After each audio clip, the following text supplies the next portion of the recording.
Bem, irmãos, sejam todos muito bem-vindos. Estamos iniciando aqui nosso chat de voz, tratando da lição 9.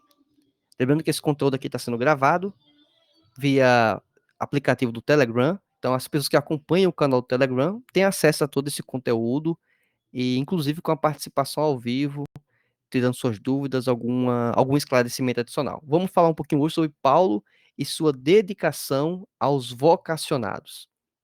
E aí, estamos avançando já para uma parte, vamos dizer, conclusiva desse trimestre, e temos aqui alguns elementos muito interessantes sobre a vida do apóstolo Paulo. Vou passar aqui os slides, obviamente, e fazendo menção a alguns elementos que eu julgo importantes. O primeiro deles, o textual diz o seguinte, em Atos capítulo 20, versículo 28.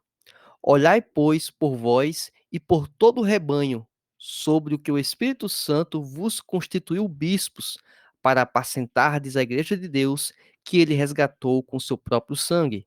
Atos capítulo 20, versículo 28. A verdade prática diz assim: no reino de Deus, a liderança mais antiga zela pelas lideranças mais novas.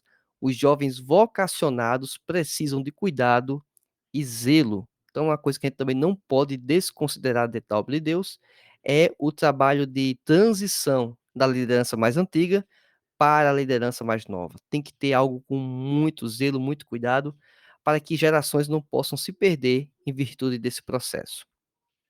A leitura diária, uma série de textos bíblicos, que obviamente recomendo que os irmãos possam compartilhar deste conhecimento, lendo esses trechos. A gente não vai entrar aqui em detalhes em todos eles, mas vamos dar ênfase aqui em alguns, principalmente a leitura oficial, ao longo aqui da nossa lição bíblica, certo? Vamos aqui avançar. Dentro da nossa leitura bíblica, temos em Atos capítulo 20, do versículo 17 ao 34, e aí quero fazer questão de ler esses trechos, e refletimos um pouco sobre esse contexto aqui do apóstolo Paulo. Diz assim o versículo 17: De Mileto mandou a Éfeso chamar os anciãos da igreja, e logo que chegaram junto dele, disse-lhes: Vós bem sabeis, desde o primeiro dia, que entrei na Ásia, como em todo esse tempo me portei no meio de vós.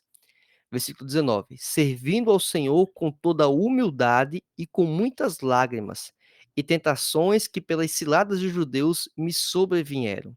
Interessante o destaque do apóstolo Paulo sobre o sofrimento, né? A dificuldade que ele teve em desempenhar e servir ao Senhor, né? Então, uma questão que a gente nunca pode desconsiderar é que fazer a obra de Deus, inevitavelmente, vai trazer perseguições, trazer dificuldades inerentes à função pastoral, à função de um missionário, algo que o apóstolo Paulo bem executou.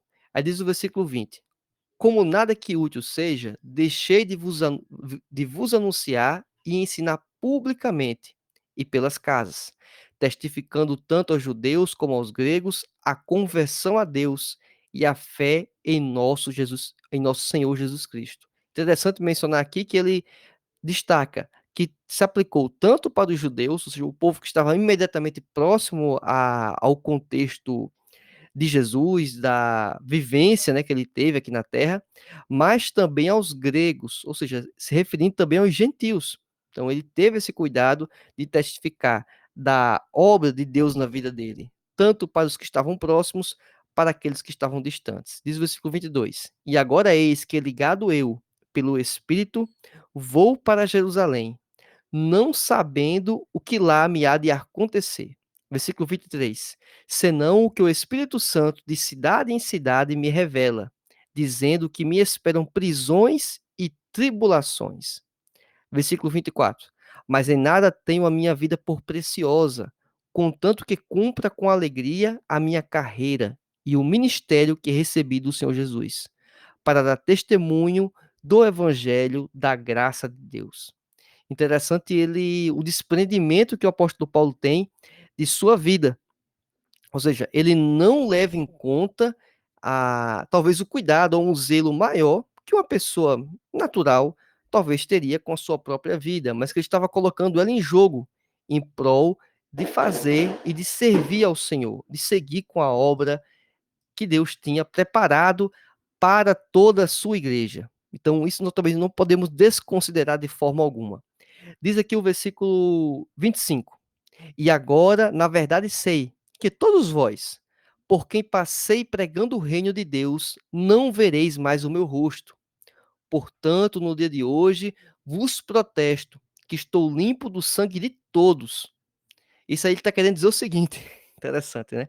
Que ele não tem a culpa ou a responsabilidade de pessoas que, porventura, poderiam ter sido alcançadas e que não foram, né? Ele entende que cumpriu o chamado dele. Diz o versículo 27, porque nunca deixei de vos anunciar todo o conselho de Deus. E aqui é muito emblemático isso, porque o apóstolo Paulo ele não negligencia a mensagem original, verdadeira, autêntica do evangelho. E nós, quando eu digo nós aqui, é colocando todo mundo, generalizando. Eu sei que não é todo mundo, mas uma parcela das pessoas, significativa, considero eu, elas tentam melhorar a comunicação do evangelho e acrescentando elementos que são problemáticos. Colocam coisas que Deus não mencionou, fazem promessas que Cristo não fez. Só para ilustrar rapidamente, em um culto, faz pouco tempo, uma pessoa pregando, de acordo com Mateus capítulo 6, versículo do 28 ao 33, que fala sobre o cuidado de Deus, né, com a pessoa, e fazendo menção aos animais, fazendo menção à, à natureza, né, como é bela, aos animais, ao pássaro que Deus cuida, né, que não deixa faltar alimento, e ele, quando vai chegar ao final do texto, que diz que a pessoa que buscar a Deus, em primeiro lugar, todas estas coisas vos serão acrescentadas. E as coisas que menciona-se no texto, obviamente, percebe-se que é a alimentação, a bebida e a vestimenta. Mas a pessoa vai lá e altera, avança. Ela diz que todas as demais coisas. E aí depois, além de dizer esse equívoco, né, do próprio texto bíblico, ele ainda avança e vai exemplificando. Olha, você buscando a Deus, você vai ter a sua faculdade, vai ter o seu carro, vai ter aquilo que você tanto almeja, aquilo que é até bom, até positivo, né? Só que, na verdade, o texto bíblico não menciona essas características. E isso é bastante problemático, porque é exatamente a pessoa adulterando o conselho de Deus, a mensagem do evangelho. E essa adulteração, obviamente, vai trazer distorções, porque pessoas chegam ao evangelho com uma perspectiva ou com uma expectativa totalmente ou parcialmente distorcida. E isso é um problema. Eu estou colocando aqui um caso de um acréscimo. Outra questão também que pode ocorrer é quando a pessoa negligencia parte da mensagem, ele subtrai. E aí essa subtração, ela também é muito problemática. A gente já falou também em iniciativas anteriores, falando sobre a teologia do coach.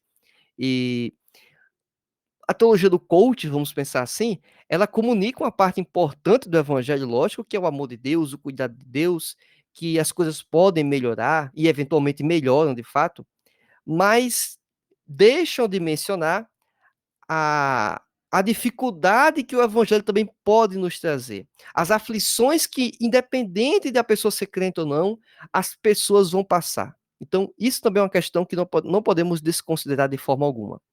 Aí diz aqui o versículo também 28. Olhai, pois, por vós e por todo o rebanho, sobre que o Espírito Santo vos constituiu bispos, para apacentardes a igreja que ele resgatou com seu próprio sangue. Versículo 29. Porque eu sei isto, que depois da minha partida entrarão no meio de vós lobos cruéis que não perdoarão o rebanho. E aí é mais uma característica dessas pessoas que camuflam ou modificam a mensagem do evangelho. Inclusive pessoas que modificam a mensagem não com o propósito, inclusive, de talvez alcançar as pessoas, que seja até algo, poderia pensar assim, é algo positivo, ele está tentando alcançar a pessoa. Não, ele faz isso, ele modifica a mensagem porque ele está pensando em si mesmo. Ou seja, pastores que pensam no seu próprio ganho, na sua própria maximização de sua riqueza, e detrimento do rebanho, em detrimento das ovelhas. Ele quer só a lã, ele quer só sungar das ovelhas e não fazer o que seria o inverso, né? O bom pastor, ele dá vida pelas ovelhas. O bom pastor, ele se desgasta pelo bem das ovelhas. E isso é um contraponto que o apóstolo Paulo fala, e fica muito em evidência, inclusive, a própria temática da lição. Porque uma pessoa que vai se doar por outra, que vai sofrer pelo rebanho, é uma pessoa que é vocacionada. E uma pessoa que não tem esse cuidado, não tem o zelo, é exatamente a pessoa que não é vocacionada. É a pessoa que, além de não ser vocacionada, algumas têm ainda má índole, má conduta, má intenção perante o povo de Deus, perante a comunidade, perante a igreja. Então temos que ter muito cuidado quanto a isso, nós como liderança e nós também como corpo de Cristo, aquelas pessoas que não estão na função de liderança, mas que fazem parte da comunidade, para que possam identificar isso e, obviamente, ter, de alguma forma, tentar se blindar para que não venha a sofrer maiores consequências, dado esse contexto problemático, certo? Diz aqui também o versículo 31. Portanto, vigiai e lembrai-vos de que durante 3 anos não cessei noite e dia de admoestar com lágrimas a cada um de vós. Então, é algo também que nós podemos desconsiderar, né? O apóstolo Paulo, ele fala que teve esse cuidado de mencionar e de falar a palavra de Deus, né? Então, isso é muito importante. Diz o versículo 32. Agora, pois, irmãos, encomendo-vos a Deus e a palavra da sua graça, a Ele, que é poderoso para vos edificar e dar herança entre todos os santificados. 33. De ninguém cobicei a prata, nem o ouro, nem a veste. Exatamente características que os lobos cruéis, os lobos que estão em busca de buscar o que é de melhor de sua ovelha, né? E em detrimento de comunicar a mensagem do evangelho, inclusive a autêntica mensagem do evangelho. Versículo 34, para encerrarmos esse texto base aqui. Vós mesmos sabeis que para o que me era necessário, a mim e aos que estão comigo, estas mãos me serviram. Então, vai servir aqui de referência também esse ponto para a nossa lição bíblica hoje. Avançando um pouco mais, temos aqui como introdução ou objetivos que devemos perseguir ao longo dessa exposição. Logo mais aqui abre espaço para alguém ter alguma dúvida, fazer alguma apresentação, algum contexto que queira ressaltar na nossa lição. Objetivo geral: afirmar o papel cuidador da liderança mais antiga acerca da mais jovem. Esse é o ponto central da nossa lição. Objetivo específico: apontar Éfeso como ponto de partida do aprendizado dos vocacionados. Segundo o objetivo específico: assinalar o legado doutrinário de Paulo para os novos líderes. E por último, enfatizar o apelo de Paulo aos líderes. Então, Paulo também teve esse cuidado de apelar para que a liderança tenha os devidos cuidados. Inclusive, parte das cartas do apóstolo Paulo são exatamente respostas a inquietações que as igrejas sofriam, inclusive também pessoas, pastores, né, como as cartas de Timóteo e assim por diante. Bem, vamos aqui no nosso tópico 1, tem como título Éfeso, ponto de aprendizado dos vocacionados. No subitem 1, fala sobre o ponto de partida. Preparar seus colaboradores vocacionados para atuar nas igrejas da Ásia era uma tarefa importante, pois o ministério de Paulo já estava mais independente dos apóstolos de Jerusalém, embora não perdesse a comunhão com a igreja mãe. É interessante notar e fazer até um paralelo com o que é comum nas Assembleias de Deus pelo Brasil, ou boa parte delas pelo menos, que existe uma liderança central, um pastor presidente, né, de um ministério, de uma convenção.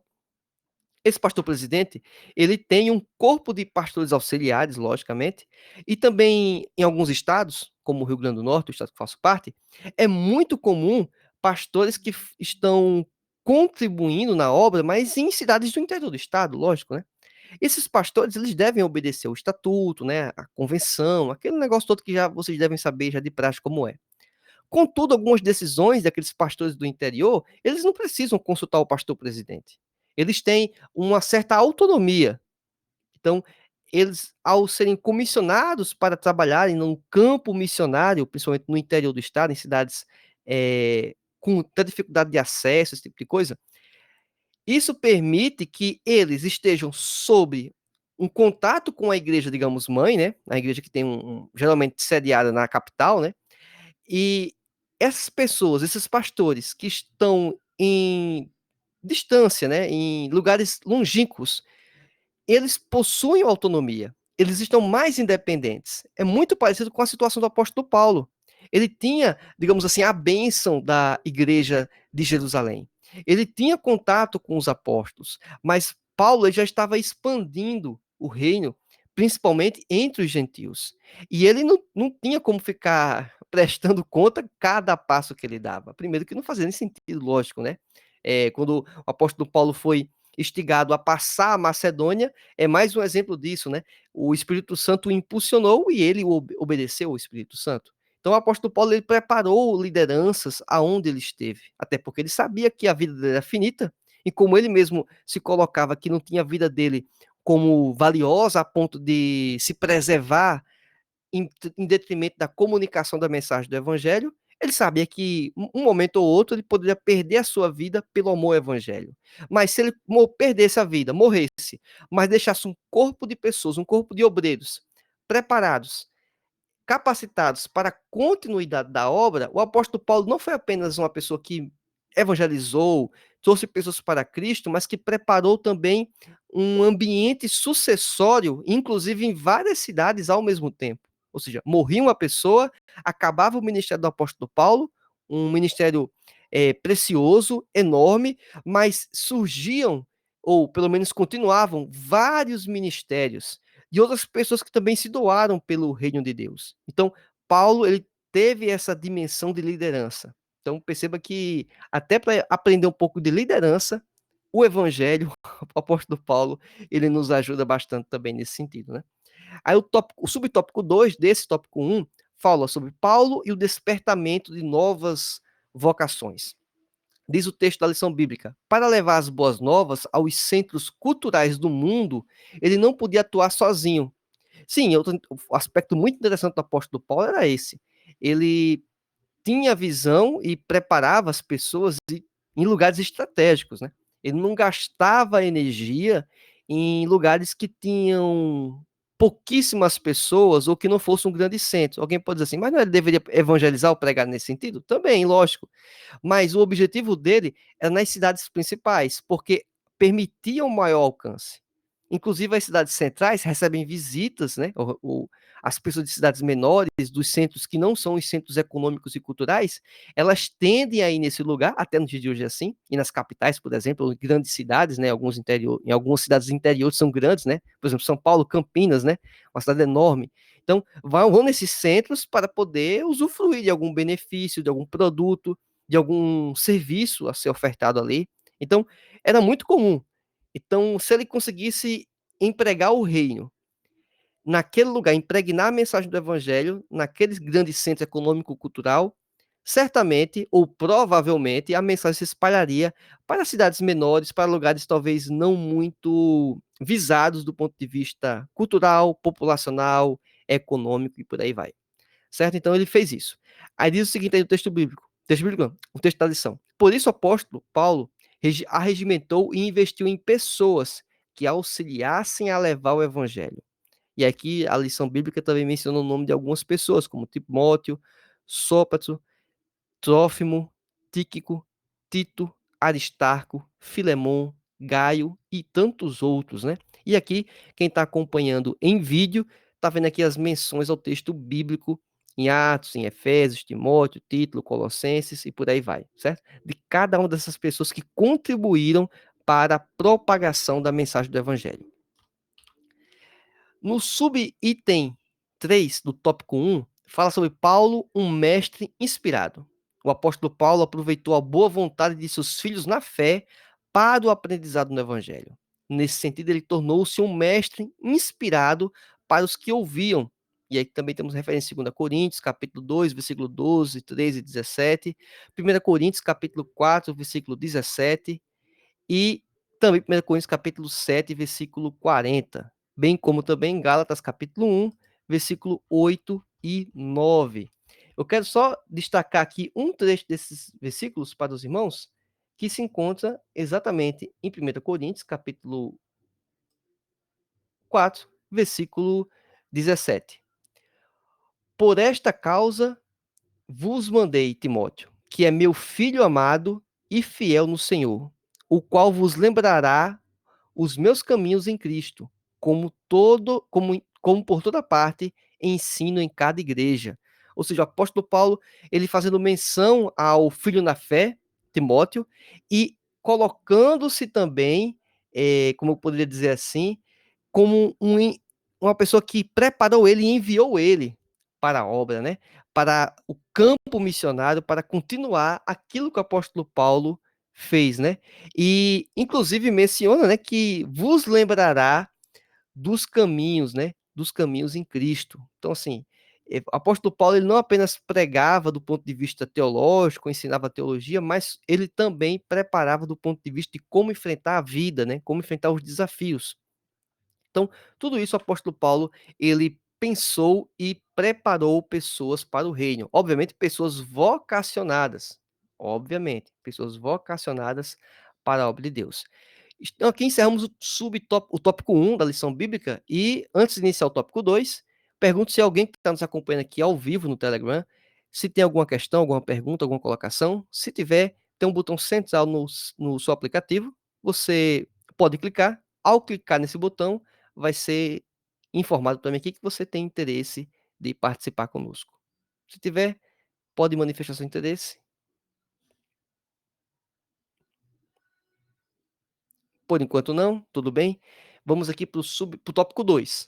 O legado doutrinário de Paulo para os novos líderes. No subtópico 1, a advertência de Paulo a respeito dos judaizantes e dos gnósticos. E isso que acontece com o apóstolo Paulo, de enfrentar tanto esses judaizantes como os gnósticos, de alguma forma, de alguma medida, passamos por comportamentos ou dificuldades semelhantes em nossos dias. Assim, o contexto, acho que para boa parte do pessoal que nos acompanha, que são professores de escola bíblica dominical, já deva ser algo bastante tranquilo, imagino eu. Mas os judaizantes, de qualquer forma é bom mencionar, eram pessoas que, judeus, outrora, que se converteram ao evangelho, mas que carregaram dentro deles, vamos dizer assim, resquícios do comportamento judeu, do comportamento dos religiosos judeus, né, de fato, que eram praticantes, e eles entendiam que não apenas deveria ser a pessoa crer em Jesus Cristo e ser esse o elemento suficiente para a pessoa obter a salvação. Eles entendiam que, além de fazer isso, deveriam observar os ditames da lei mosaica, né? E, além desses elementos, cumprir, inclusive, com rituais, como, por exemplo, a circuncisão, tirar lá um pequeno pedaço, né, da pele do pênis dos homens, né, enquanto ainda crianças, inclusive. Então, isso foi um desafio que o apóstolo Paulo enfrentou dentro das igrejas, pessoas que tinham interesse ainda de colocar elementos adicionais. Aquilo que eu falei logo no início, né? O texto bíblico oficial também nos sugere, quando o apóstolo Paulo fala que ele falou sobre todo o conselho de Deus. E quando fala todo o conselho de Deus, ele pregou a mensagem autêntica, né? E aqui eram pessoas que estavam acrescentando elementos, colocando um peso maior sobre as pessoas. E a gente faz um paralelo com o que acontece em algumas igrejas, no nosso contexto. Pessoas que têm a mensagem do evangelho, uma mensagem autêntica, uma mensagem maravilhosa, que tem o seu peso a se cumprir, tem exige renúncia das pessoas, e a pessoa, além disso, né, ou algumas pessoas, alguns líderes, colocam um fardo, um peso ainda maior sobre as pessoas. E isso é extremamente problemático. Porque a mensagem do evangelho, ela já é suficiente, mas algumas pessoas entendem que precisa acrescentar. Aí esse acréscimo, se formos observar, né, tem todo um malabarismo teológico para poder encaixar, lógico, isso, né? Então, do ponto de vista mosaico, da lei mosaica, colocar lá que deveria se observar a circuncisão, observar o sábado. Então, começa a colocar uma série de elementos. Não poder comer carne de porco, por exemplo, né? Começa a colocar uma série de quesitos que não são impedimentos para a pessoa seguir a Jesus, servir a Jesus. Então, a gente tem que ter muito cuidado que o que aconteceu, o que o apóstolo Paulo enfrentou naquele contexto, pessoas nos dias de hoje também trazem isso para a igreja. O termo mais comum mencionado, os irmãos vão talvez fazer logo menção a isso, né, em suas cabeças, é o legalismo, né? Alguns chamam de legalismo. É aquela pessoa que fica colocando regra e mais regra, e não pode isso, e não pode aquilo, e não pode isso, e não pode aquilo. A gente não está falando aquilo que a Bíblia é, claramente, digamos, suficiente sobre questões importantes da vida, né? Sobre casamento, né? Por exemplo, qualquer ato ou relação que não seja dentro do casamento, isso é pecado. Aí pouco importa se é homossexual, se não é homossexual. Isso é pecado, isso é depravação, isso é abominação. Então, uma coisa muito clara nas Escrituras. O comportamento da pessoa se vestir de forma adequada, ou seja, modéstia e pudor. E alguns aí vão acrescentar e vão começar a colocar elementos mais do que a modéstia e do que o pudor. E aí começa a virar problema, né? Começa a virar problema. Então, assim, é só para contextualizar esse quesito, né? Alguns outros por aí também, né? Até um tempo atrás, quem é um pouco mais antigo talvez vivenciou isso, né? Mas eu tenho relatos de pastores mais antigos, inclusive o próprio pastor Elinaldo Renovato de Lima, a qual já participei de alguns eventos ele ministrando, que logo no início da própria Assembleia de Deus, no início do rádio, as pessoas condenavam o rádio. Pastores condenavam o rádio. O rádio era coisa errada, absurda. Depois a igreja percebeu que o rádio não era problemático. Inclusive começou a usar o rádio para a comunicação do evangelho. Então a igreja estava lá, inclusive, utilizando-se muito bem do rádio. Posteriormente surgiu a TV, né? Então a TV, a inovação, a imagem e tal.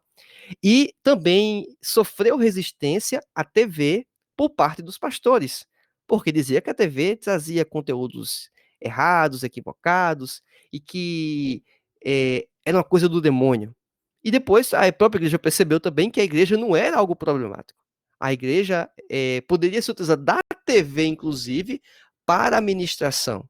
Então, isso é muito importante também utilizar. Aí depois, com um período um pouco mais recente, a qual eu peguei uma parte desse período, as pessoas mencionam a internet. A internet também é problemática, a internet também é do demônio, vai desviar as pessoas, mas as pessoas confundem o que é o conteúdo daqueles ambientes, do rádio, da TV, da internet, que tem conteúdos positivos e tem conteúdos negativos. A questão é essa, a gente não vai jogar o rádio fora porque tem programação em alguns canais, em algumas sintonias de rádio que são imorais, são equivocados. A mesma coisa com a TV, a mesma coisa com a internet. Então, perceba que há essa contaminação. Então, alguns até entendo eu, inicialmente, o pastor Reinaldo Renovato falava, um pouco de zelo excessivo, né? E ignorância, obviamente, também, eles dizem, olha, não assista a TV. TV é errado. Por quê? Porque tem algumas coisas imorais na TV, isso é evidente. Mas aí joga a TV do lado lá e ninguém pode assistir TV. E então fica algo complexo de lidar. E isso é uma espécie desse judaizante nos nossos dias. Ou seja, colocar elementos adicionais para que sejam cumpridos, sejam observados, sem sequer serem necessários. Né? É esse o grande ponto. Uma pessoa que levantou aqui a mão, o pastor Mário, vou permitir aqui a fala dele para que ele possa contribuir também conosco. Seja bem-vindo, pastor Mário. Graça e paz a todos, boa noite. Meu Boa noite. amado, é interessante que ainda hoje, infelizmente, nós temos em alguns ministérios a questão dos usos e costumes. Interessante que você ressaltou muito bem da questão do rádio, da TV, da internet, porque hoje, se nós temos um aparelho celular nas nossas mãos, nós podemos fazer dele um bem ou mal. Como a rede social hoje, você pode levantar ou você pode derrubar uma pessoa. Aqui em Itapipoca, na cidade onde eu moro, tem um ministério que é super interessante. Lá, o dirigente lá, o pastor, sei lá, disse que mulher nenhuma, homem nenhuma pode cortar o cabelo, as mulheres não podem cortar o cabelo e também não pode se depilarem, porque é pecado. Deus fez os cabelos crescer voluntariamente. Então, a gente vê as irmãs com nada a ver com a lição, me perdoe, mas a gente vê as irmãs levantando as mãos para adorar a Deus nesse ministério, ou as axilas com cabelo. Tem delas que não tem bigode, mas o cabelo do nariz forma um bigode. Então, isso já é um costume. já é um costume terrível, né? Que até, por interessante, depois eu pego o nome desse ministério e passo para você, meu amado, que até não podem tomar banho sem roupa. Porque se Jesus voltar e estiver nu, não sobe. Meu Interessante, né? Deus, é interessante e triste ver um negócio desse, né?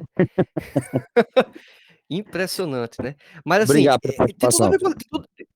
Amém, meu querido. Mas tem tudo a ver, pastor, com a lição bíblica nesse sentido. Porque o que a gente está fazendo aqui é contextualizar, né? Então, o que o apóstolo Paulo enfrentou naquele período foi o judaizante, pessoas que tinham esse comportamento judaizante. Existe até, inclusive, uma igreja em evidência, inclusive não só no Brasil, mas no mundo, que também tem um zelo e um cuidado nesse sentido, que é bastante problemático. Eu acho que talvez nem precisa mencionar, os irmãos sabem qual é. Inclusive, o próprio nome da igreja faz menção a um dia da semana. Então, esse é problema para eles? Para eles é absurdo a pessoa não guardar o sábado. Absurdo. A gente sabe que isso não faz sentido algum. Perfeito. É um ambiente problemático eles. Mas, quando eu vou comunicar o evangelho, perceba que eu estou falando aqui para uma pessoa que eu vou comunicar o evangelho, essa pessoa vai se converter para Cristo, né? Não é uma pessoa que dentro daquela igreja já.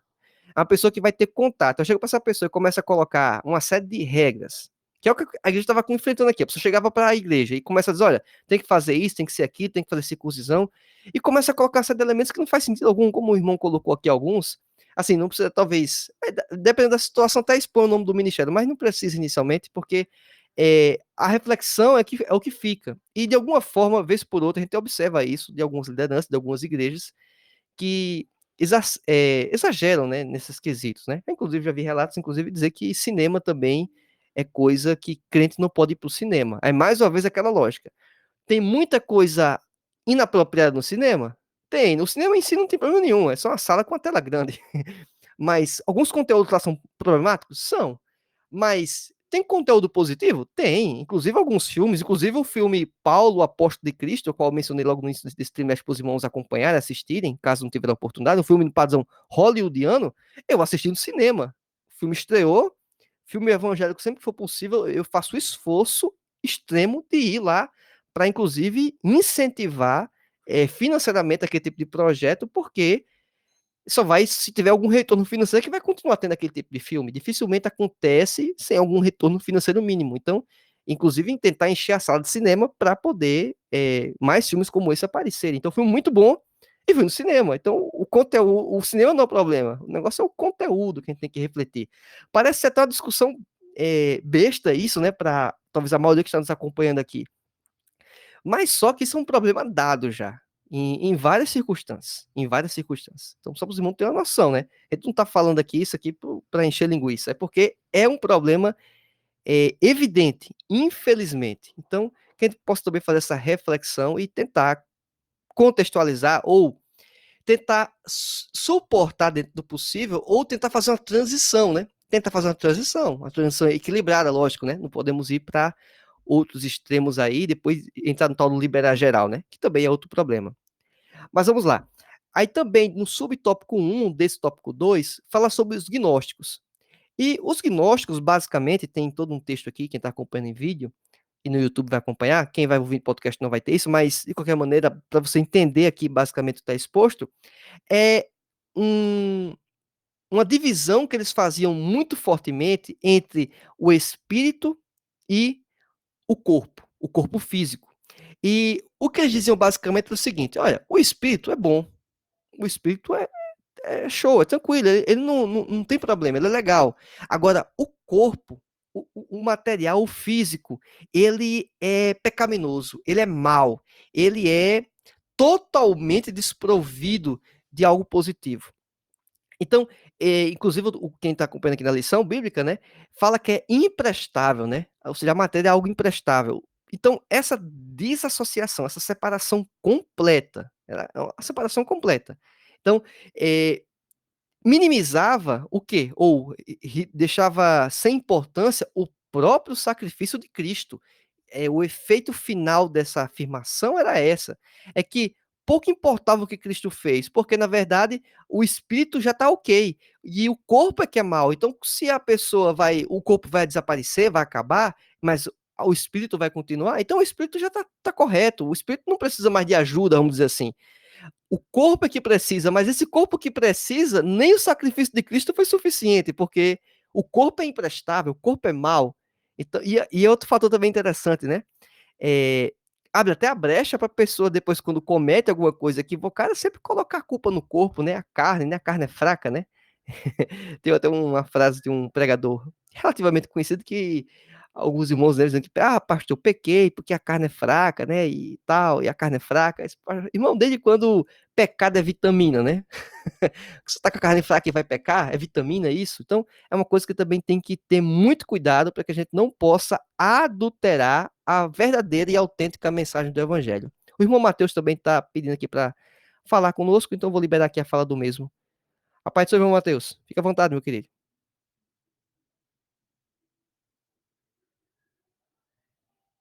É só liberar o botão central no seu aplicativo. Ah, pronto, eu acho que sim. Pai Senhor, Pronto, meu querido. Estamos ouvindo. Pode ser. tendo em consideração o pensamento agnóstico, eles não tinham levado em consideração do que Paulo estava dizendo, né? Que o vosso corpo, alma e espírito sejam plenamente conservados, né, Isso, irrepreensíveis, né? Aí eu acredito que isso. esse versículo já distorce totalmente o pensamento do agnosticismo. Pai Exatamente. Senhor. Só um. Amém, Matheus. Muito obrigado pela sua participação. Não sei se você falou propositalmente ou sem querer, você falou agnóstico, né? Agnóstico é diferente do gnóstico, certo? Tem uma diferença importante. Mas não sei se foi proposital isso ou não, mas de qualquer maneira, até é bom, porque eu escutei agnóstico, né? Só para separar um pouco bem isso. Gnóstico é essa implicação que falamos aqui na lição bíblica, a pessoa que separa, desassocia o espírito do corpo. Esse é o gnóstico. Agora, o agnóstico, que alguém pode até se atrapalhar, e é importante mencionar isso, porque amanhã a maioria das pessoas não sabem o que é o gnóstico, não ouviram falar. Eles sabem, alguns, o que é agnóstico. O agnóstico, basicamente, é aquela pessoa que ela não crê necessariamente em Deus, né? Mas ele também não descrê, vamos dizer assim. Ele está em cima do muro. Ele nem diz que Deus existe e nem fala que Deus existe. Basicamente, esse é a pessoa considerada agnóstica. E existe, inclusive, algumas pessoas, alguns cientistas, né, que eram agnósticos. E alguns tentam colocar eles como crentes em alguns momentos, e eles não eram crentes. Outras pessoas querem colocar eles como como ateus, o que também eles não eram. Eles também não eram ateus. Ateu é aquela pessoa que não acredita em Deus. Não acredita na existência de Deus. Esse é o ateu. O agnóstico ele diz o seguinte: olha, eu não sei se Deus existe. E se Deus é esse. Mas eu também não tenho convicção e nem posso afirmar que não exista esse ser supremo ou que Deus não exista. Então, esse é o agnóstico, tem um A na frente. Esse é o agnóstico. O que a gente está falando na lição bíblica hoje é o gnóstico, que é a pessoa que faz a separação total, né, do corpo do espírito, né? O espírito é puro, o corpo é pecaminoso, o corpo é problemático. Então, só para situar essa questão aqui, foi até importante, não sei se o Matheus falou nesse sentido, mas veio pelo menos a minha mente aqui, pelo menos ouvir assim, então fazemos essa separação aqui, e talvez seja interessante você mencionar para o seu aluno da Escola Bíblica Dominical, porque, olha só, você pode falar agnóstico de ponta a ponta e talvez na cabeça dele vai estar associando todo momento que é o agnóstico, certo? Quem sabe a separação, tranquilo, não vai se atrapalhar, mas quem está ouvindo esse termo pode até pensar, inclusive, que é um erro no slide, quem vai utilizar o nosso slide, que é um erro na revista, que faltou um A, mas a palavra é muito parecida, mas tem essa diferença, tá certo? Então, é um suplemento a mais, né? Não estava nem no radar de falar isso, mas surgiu a oportunidade, a gente fala. Bem, vamos avançando aqui o subtópico 2 do nosso tópico 2. O compromisso de Paulo com o Senhor. Atos capítulo 20, versículo 19. O apóstolo não se preocupava apenas em lidar com os falsos ensinos que deturpavam a fé cristã. Ele preocupava-se em viver de maneira coerente com o que ensinava. Mais uma vez, o apóstolo Paulo, ele dá o exemplo. Ele prega e vive. Ele prega e vive. Pregar é difícil, mas se formos comparar a pregação depois com a vivência, o pregar passa até a ser fácil, né? Passa até a ser fácil pregar. Dizer o que tem que ser feito passa até a ser fácil. Agora, viver o que é dito, esse é aí o que podemos, digamos, separar os homens dos meninos, né? Ou os meninos dos homens, ou as mulheres que nos acompanham, as meninas das mulheres, né? Então, o que separa isso, um crente autêntico, um crente de verdade, é aquele crente que ele conhece a verdade, mas ele não só apenas conhece, ele vive a verdade. E isso faz total diferença. Na verdade, é esse tipo de crente que Deus quer que nós sejamos, né? O crente que vive aquilo que passa a ter conhecimento, né? Não necessariamente aquilo que ele prega, né? Porque nem todos nós pregamos exatamente, né, e tal. Mas a partir do momento que eu tenho certo aquele conhecimento, daquele conteúdo, daquele assunto, eu vou me esforçar ao máximo para poder cumprir aquilo que já tenho ciência, né? Que já tenho ciência, não vou mentir quando eu vejo que na Bíblia é claramente evidente que mentir é algo pecaminoso, que é algo equivocado, né? Então, só para dar um exemplo bem alarmante, mas suficiente. Nem precisava ser crente para saber disso, né? A própria sociedade, de alguma forma, por mais que as pessoas, algumas, tenham conteúdo, dizer que não pode mentir, mas mente, mas a gente sabe que no contexto social, a mentira não é bem vista, né? Até hoje, pelo menos, ainda é assim. Diz aqui também a própria lição bíblica, diz assim: por isso sua vida era sem ostentação, pois desejava refletir a humildade de Cristo. Não sei se exatamente seria esse o motivo que ele vivia sem ostentação, né? Mas o apóstolo Paulo ele estava preocupado em pregar o evangelho. Então, se ele estava preocupado em pregar o evangelho, ele não gastava esforço ou energia com outras coisas que poderiam até ser muito úteis e importantes na vida de um homem, como, por exemplo, família. O apóstolo Paulo, ele não se casou, certo? Então ele viveu solteiro. E isso foi uma opção que ele fez, um dom que ele até menciona, né? Foi um dom que Deus deu a ele. Mas isso foi uma opção de vida. Ele resolveu não gastar energia com isso, porque casamento envolve o desprendimento de energia para cuidar do cônjuge, se tiver filhos ainda mais, cuidar dos filhos e assim vai trabalhar para sustentar mais pessoas ainda, né? Ainda mais naquele contexto, né? Que o homem era o provedor quase que totalmente, né? Então, tudo isso o apóstolo Paulo abriu mão. O apóstolo Paulo abriu mão, talvez, de ser um empresário, um comerciante. Ele era um fazedor de tendas, mas por que não ele não poderia abrir um comércio, vamos dizer assim, de tecidos, fazendo tendas, tem empregados para ele, tentar empreender nesse sentido? Ele poderia ter feito? Talvez poderia ter feito, mas ele optou por não seguir esse caminho e seguir o caminho a qual ele foi vocacionado. O tema da nossa lição bíblica. Ele foi vocacionado pelo próprio Deus e ele cumpriu o seu chamado, e obviamente, por ele seguir esse caminho, ele não desprendeu tempo para outras questões, então até por isso ele fica sem a possibilidade de ostentar riquezas, e ele também não tinha vaidade, alguém pode até pensar, será que ele não ostentava o seu histórico, a sua vida? Não, ele não fazia isso por ostentação.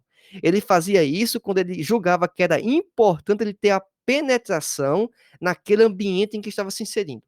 Eu chegava no ambiente, ele estava sendo colocado em xeque o chamado dele. Aí ele teve que dar uma carteirada, vamos dizer assim, olha, eu sou ele, eu fiz isso aqui, eu tive um encontro com Jesus, eu sofri isso pelo amor ao evangelho. Então, essa ostentação que ele estava fazendo de alguma forma, não era uma ostentação, podemos dizer assim, equivocada, era uma ostentação, se é que dá para empregar o termo nesse sentido, benéfica, porque era para ele poder dar as credenciais dele para que ele pudesse ter um pouco mais de atenção, inclusive.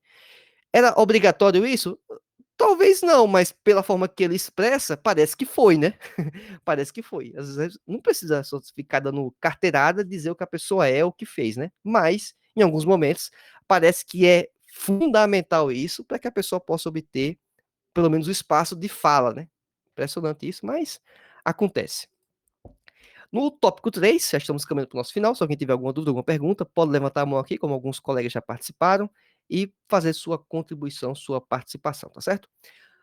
No tópico 3, Paulo apela aos líderes. E no subitem 1, sobre o desprendimento do obreiro para realizar a obra de Deus. De alguma forma, até antecipei isso, né? Atos capítulo 20, versículo 24, fala que o apóstolo Paulo ele não tinha o coração, né, ganancioso, né, ele não estava vinculado à riqueza material. A riqueza material é problemática? Não, a riqueza material não é problemática, não é essa a questão. É que ele não tinha esse interesse, né, de descambar para essa ganância, né, que venha a corromper o coração da pessoa. E também ele não tinha avareza, né? É outra coisa também que geralmente acompanha as pessoas que vão nesse caminho, tá certo? Então, deixando isso muito bem claro, o apóstolo Paulo ele tinha um desapego ao ambiente material. Isso, para o contexto dele, era uma série de renúncias. Para o nosso contexto hoje, talvez são renúncias diferentes, renúncias distintas. É aquele pastor, talvez que muito comum nas Assembleias de Deus, quase o Brasil inteiro, que ele não é remunerado pela igreja, ele vive do trabalho dele convencional, é um pastor que é policial militar, é um pastor que é contador, advogado, médico, é qualquer coisa, é gari, ele tem qualquer outra função no meio, vamos dizer, secular, e ele é pastor. Se ele talvez despendesse mais tempo da vida dele para um aperfeiçoamento, para especialização, para curso, para, sei lá, alguma outra coisa nesse sentido, ele poderia talvez ter um crescimento profissional e ó, talvez, eventualmente, um aumento da sua renda, e talvez ele tenha um carro lá, digamos, de alguns anos para trás, ele poderia ter o carro do ano sempre, um exemplo, né? Mas não, ele preferiu fazer o quê? Trabalhar, ter o seu sustento digno, sustentar sua família, ter uma casa, perfeito, talvez tenha um carro um pouco antigo, vamos dizer assim, mas ele está servindo a Deus. Ele trabalha de dia e à noite está servindo na comunidade, está servindo na igreja. Então, isso mostra o quê? Um desprendimento ao aspecto material, totalmente. É uma forma de mostrar isso. Porque ele não poderia, talvez, trocar esse empenho nesse sentido e gastar a noite dele para que pudesse estudar, se aperfeiçoar, preparar, ou trabalhar mais horas, né, a depender da função, e ganhar mais dinheiro com isso, e talvez ter outras vantagens econômicas? Poderia. Mas a pessoa que é vocacionada, ela não vai ter esse apego excessivo aos bens materiais. E isso, obviamente, é bastante proveitoso, porque não vai tirar o foco, né? Também tem esse, né? A retirada de foco. A retirada de foco também é muito problemática, né? Por isso que também temos menção aí aos lobos cruéis, os pastores que eram falsos pastores que estavam preocupados, na verdade, em retirar o que era de melhor da comunidade da igreja e não estavam preocupados em, de fato, se doarem para a obra e fazer isso. Por isso, inclusive, irmãos, alguns aqui são pastores que nos acompanham, né? Outros que são pastoreados, na verdade, e a gente tem que ter muito respeito, muito carinho pelos nossos pastores, porque é uma, é uma obra que eles executam por amor, que na grande maioria das vezes o retorno financeiro não existe nenhum, ou quando existe é muito pouco, nós não pagamos nem a gasolina de alguns pastores que eu conheço, o combustível que ele desloca é muito mais do que o que ele recebe de auxílio, digamos assim, né, para algum gasto, como por exemplo deslocamento, e eles estão fazendo isso por nós. A gente tem que dar inclusive, desconto e não pensar que todo pastor é um super-homem, certo? Os pastores não são super-homens. Os pastores tendem a ter um comportamento mais elevado porque eles estudaram, refletiram, entenderam e tendem, né, esperamos nós, praticantes daquilo que eles ensinam e que pregam, mas eles não são perfeitos.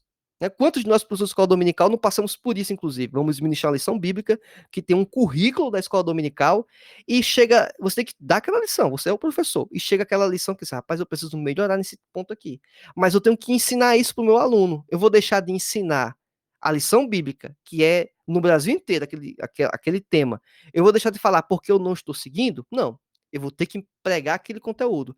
Não é o ideal, lógico, não é o ideal, mas aquilo às vezes acontece na nossa vida, e alguém vai olhar assim, você pregando, eu pregando, e diz, rapaz, Roberto, ele está ensinando sobre esse assunto aqui, mas eu não percebo ele ter essa vivência nesse sentido. Pode acontecer? Pode. É o ideal? Lógico que não. Mas só para a gente poder fazer essa reflexão e também refletir um pouco com mais carinho para os nossos pastores, tá certo? Aí, avançando um pouco mais, o subtópico 2, sobre o cuidado pessoal do obreiro. Atos capítulo 20, versículo 28 como referência. Podemos destacar o seguinte, né? Olhai por vós mesmos. O apóstolo Paulo menciona isso. Ou seja, os pastores, eles tendem, geralmente, ao quê? A olhar as ovelhas. Os vocacionados tendem a acompanhar as pessoas. Só que existe um equívoco. Qual é o equívoco?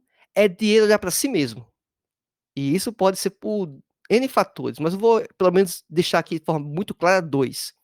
Um deles é porque ele pode deixar de vigiar contra a sua própria conduta em algum momento, né? Ele pode perder um pouco do foco, a autovigilância, né? Isso é importante. Bem como também ele não se cuidar ao ponto de, pelo menos, preservar minimamente a sua capacidade física, intelectual e emocional, certo? Inúmeros relatos, infelizmente, de pastores que, por terem um excessivo cuidado com as ovelhas, eles deixam de cuidar de si mesmos. E eles têm que ter um mínimo de cuidado com si mesmo. Por quê? Para que possam ter condições, inclusive, olha só, inclusive de continuar servindo a igreja. Porque se um pastor cuida mal de sua saúde, o risco, provavelmente, dele ter algum problema severo e talvez morrer em virtude desse mal cuidado de sua saúde, vai penalizar, logicamente, ele, a família dele, e também o quê? A comunidade, a igreja, porque perdeu o pastor, ele morreu, estava doente e morreu. Então, e em outros fatores, estou falando aqui de uma doença física, talvez convencional, né, um coração, alguma coisa nesse sentido, mas também existem elementos psicológicos que podem estar influenciando isso, né? Então, a gente tem que ter muito cuidado e dos pastores, principalmente, né, que porventura estejam acompanhando essa lição bíblica, tentarem ter esse zelo consigo mesmo para que não possam prejudicar-se, ou seja, do ambiente, estou falando aqui físico, e também do ambiente, logicamente, do pecado, da sua vida, né, com Deus, não negligenciar e não ficar tomando conta da vida dos outros, né, de alguma forma que se faz isso, lógico, com todo o zelo, todo o cuidado, né, mas respeitando também a individualidade e a liberdade que cada pessoa tem, né, porque a pessoa toma uma decisão, o pastor orienta, nem Jesus Cristo obrigava a pessoa a fazer alguma coisa, Jesus Cristo dizia o caminho, dizia, olha, o caminho correto é esse, se você fizer o equivocado, vai dar nisso. Aí você escolhe. E a pessoa escolhe. Aí depois a pessoa toma a decisão errada, fraqueja, tá no pecado. Mas o pastor pode chegar lá e ajudar aquela pessoa? Ele vai lá, Jesus não fazia isso? Chega lá, recupera a pessoa, tenta trazer aquela pessoa. Mas a decisão também de recuperação e de seguir ou não, se vai continuar ou não, também continua sendo daquela pessoa. E o pastor ele deve observar a sua própria vida também, para que não possa se, vamos dizer assim, perder pelo caminho, né? Não acontecer algo nesse sentido que seria muito triste e problemático para a vida do mesmo. Bem, e outra questão que também a lição bíblica colocou, né? A questão de pensarmos que somos super-homens, né? Isso aqui se aplica não só para pastores, mas também, inclusive, para professores de EBD, como aqui a maioria que está nos acompanhando, seja aqui ao vivo no Telegram ou, obviamente, posteriormente no YouTube ou no podcast. Então, tenhamos o cuidado de perceber, olha, eu tenho que ser exemplo para meus alunos? Tenho que ser exemplo para meus alunos. Eu sou super-homem? Não. Eu posso passar a mensagem que sou super-homem para os meus alunos? Também não, porque é uma mensagem equivocada. E tem aluno que pensa que a gente é super-homem, esse é o problema também. Aí o irmão dá um deslize, a irmã dá um deslize, como que podem incorrer com qualquer vida de qualquer pessoa, e aquele irmão que estava crente, que aquela pessoa era uma pessoa impecável, né, uma pessoa acima da média, né, estava quase lá com Deus, e aquela pessoa, na verdade, não é tudo isso, né? Então a gente tem que deixar muito claro quais são nossas limitações, para que nós não venhamos transmitir uma expectativa distorcida para os nossos ouvintes, para os nossos receptores de conteúdo bíblico e assim vai, né? Vamos dizer assim. Avançando um pouco mais, para o subitem 3, do tópico 3, fala sobre a ameaça de lobos cruéis no rebanho de Deus. Atos capítulo 20, versículo 29 e 30. Obviamente, a ideia de lobo cruel é uma metáfora, né? A lição bíblica fala isso.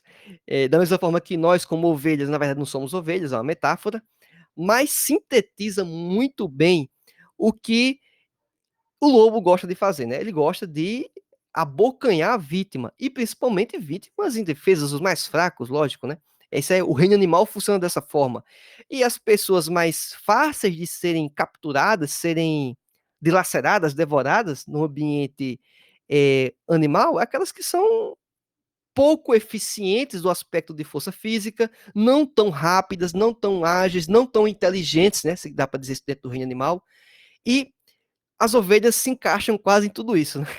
As ovelhas dependem muito de uma condução de um pastor, né? O pastor, digamos, a função pastor, né? De conduzir aquelas ovelhas. E o lobo, ele utiliza-se, né? Dessa ingenuidade, dessa limitação das ovelhas e ataca elas. Então, de alguma forma, podemos fazer uma analogia, uma comparação com o que acontece com pastores ou líderes que são mal intencionados, que utilizam inclusive do conhecimento bíblico que possuem da verdade, mas adulteram ela para que possam alcançar as suas presas. E quem são as presas? As ovelhas que não possuem tanta experiência na caminhada, os crentes que não têm tanto conhecimento bíblico, que inclusive negligenciam o estudo adequado da Bíblia e esperam que vão se alimentar de um pastor, de um líder, de um professor, que vai simplesmente dar tudo aquilo mastigado. Obviamente não é para ser assim. Os irmãos que estão nos acompanhando aqui, de alguma forma, estão tendo acesso a algum conteúdo comigo. Perfeito, normal. Mas vocês não vão engolir tudo que eu estou dizendo aqui. Vocês vão considerar o que eu estou falando? Faz sentido? Não faz sentido? Eu acho que isso não faz sentido algum que o professor Roberto está falando. Então desconsidera. Ah, isso aqui faz sentido, eu vou absorver isso. Então, esse trabalho não quer dizer que eu estou sendo lobo cruel, lógico, né? Não estou indo com essa intenção. Mas que a pessoa mais experimentada, que é geralmente o público que me acompanha, ele vai saber distinguir aquilo que faz sentido e aquilo que talvez não faz, aquilo que talvez seja propício para a aula amanhã e aquilo que não faz sentido algum. Não vou nem mencionar esse caso, eu não vou nem falar que existe gnóstico, porque eu acho que não faz sentido, acho que o povo aqui já sabe o que quer dizer isso, então é uma opção que você faz. Então, mas é muito mais fácil a pessoa tomar uma decisão quando ela tem algum conhecimento bíblico, né? Quando ela tem experiência. E por isso que é importante a própria escola dominical, o professor, instigar os alunos a eles não serem apenas receptores de um conteúdo, um professor que está transmitindo aquele conteúdo, mas que esse aluno ele possa estudar por conta própria, que ele possa dar os seus passos individualmente, poder chegar a algumas conclusões, por mais que algumas sejam equivocadas, inclusive, né? Mas é melhor que ele tente, faça esse esforço do que ele depender de alguém, porque aí ele vira presa fácil para lobos devoradores. O irmão falou logo há um tempo atrás, né, aqui na sua participação, da igreja lá que colocava uma série de restrições, inclusive quanto à depilação para as irmãs, né, não depilava nada do corpo. Então, imagina só a questão problemática que se colocou. É absurdo um negócio desse, né? A mesma coisa quanto a, mais uma vez voltando nesse aspecto, né, que os judaizantes colocavam elementos adicionais, e algumas igrejas também colocam isso no nosso contexto, quanto à vestimenta. Mas a gente já percebeu que parte das vestimentas que algumas igrejas querem impor é apenas um contexto social, cultural do Brasil, ou ocidental, e a igreja africana, que tem crente tanto quanto, vamos dizer, fiel quanto a nós, eles usam um tipo de vestimenta diferente em alguns lugares? Uma vestimenta que, inclusive, até falo com meu filho brincando, né? Parece que está enrolado com lençol, inclusive talvez até mais vestido, né, do ponto de vista de cobrir parte do corpo do que muitos de nós. Então, assim, é relativo isso, a pessoa fica discutindo, querendo impor, né, gravata, por exemplo, não estou dizendo que não precisa usar gravata, mas a gente tem que saber separar aquilo que é essencial e aquilo que não é essencial. Eu vou pregar lá em alguma comunidade africana em que não faz nem sentido usar terno e gravata, eu vou chegar lá de terno e gravata? Faz sentido isso? Vamos pensar que eu sou um alto executivo, que eu sou do governo federal deles lá? Não, é só chegar dentro do contexto lá de comunicar o evangelho. Inclusive, você percebe alguns missionários quando vão bater algumas fotos, alguns vídeos, estão vestidos como se fossem nativos. Porque o que importa é a mensagem do evangelho, aquela vestimenta pode criar uma barreira. Então, é isso que tem que ter esse contexto, saber diferenciar. Então, a gente tem que ter sabedoria. É muito tranquilo andar de terno e gravata dentro da Assembleia de Deus, é comum. Mas em outros ambientes, eu tenho que poder me comportar, obviamente, com respeito ao pudor e modéstia, mas eu posso me vestir totalmente diferente, um ambiente cultural, certo? Se a pessoa quer fazer ou não, se é o ideal ou não, aí cada um que vai julgar, né? Mas é isso que eu creio e é assim que eu acho que é mais interessante. E grande parte dos missionários que nós conhecemos, né, que fazem obras em lugares com culturas muito distintas, geralmente eles se adaptam a esses contextos, tá certo? Então, deixar isso bem claro para os irmãos. Conclusão. Aí vou abrir espaço depois para os irmãos poderem fazer suas perguntas ou comentários. A liderança mais antiga deve cuidar das mais novas. O apóstolo Paulo fez isso. O apóstolo Paulo, ele sabia que tinha que passar o cajado. Ele não era eterno.